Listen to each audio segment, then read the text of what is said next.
निदान 5 ओळी तरी शुद्ध लेखन लिहायला हवे.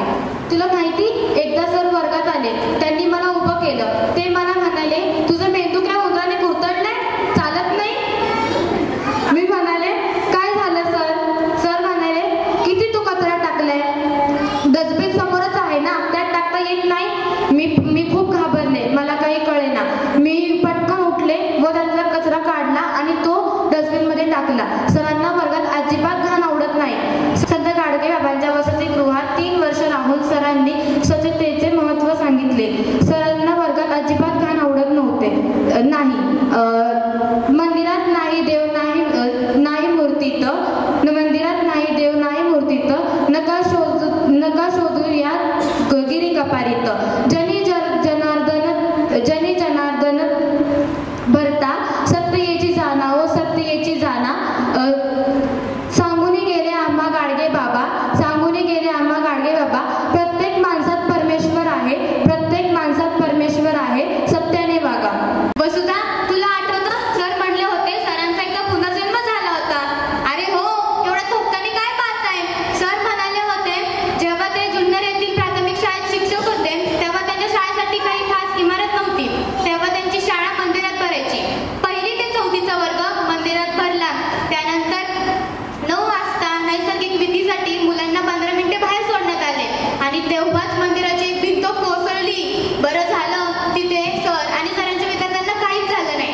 सर असं म्हणतात की सरांना त्यांच्या पुढच्या वाटचालीमध्ये खूप कामे करायची होती, म्हणूनच देवाने त्यांना जीवनदान दिले. सर एकदा वर्गात आले आणि ते नेहमी म्हणायचे की आपण कुणाशी कधीच वाईट वागायचं नाही. कोणत्याही व्यक्तीने आपल्याला कितीही त्रास दिला, कितीही वाईट बोलले तरी आपण त्याच्याशी चांगलेच वागायचे.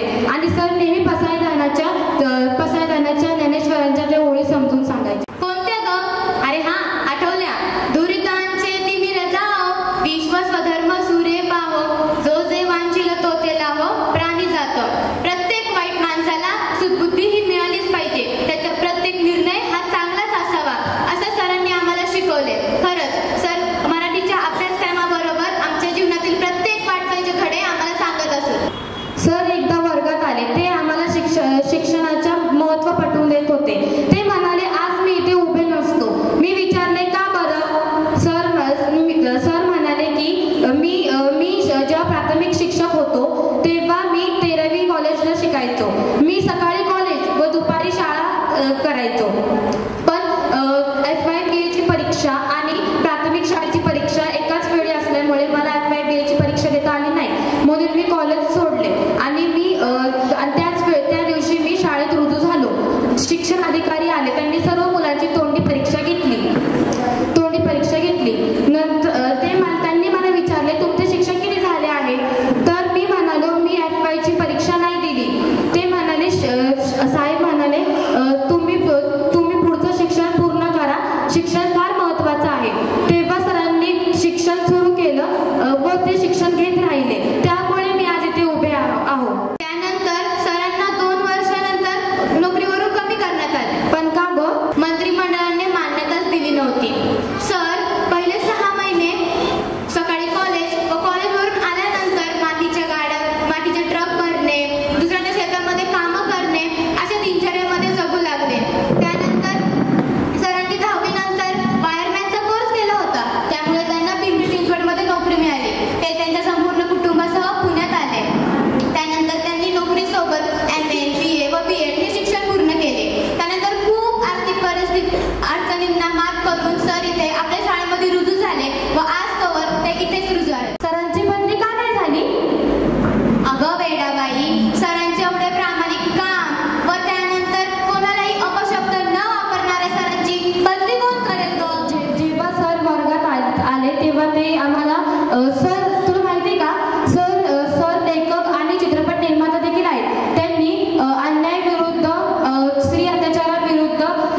त्यामध्ये कसं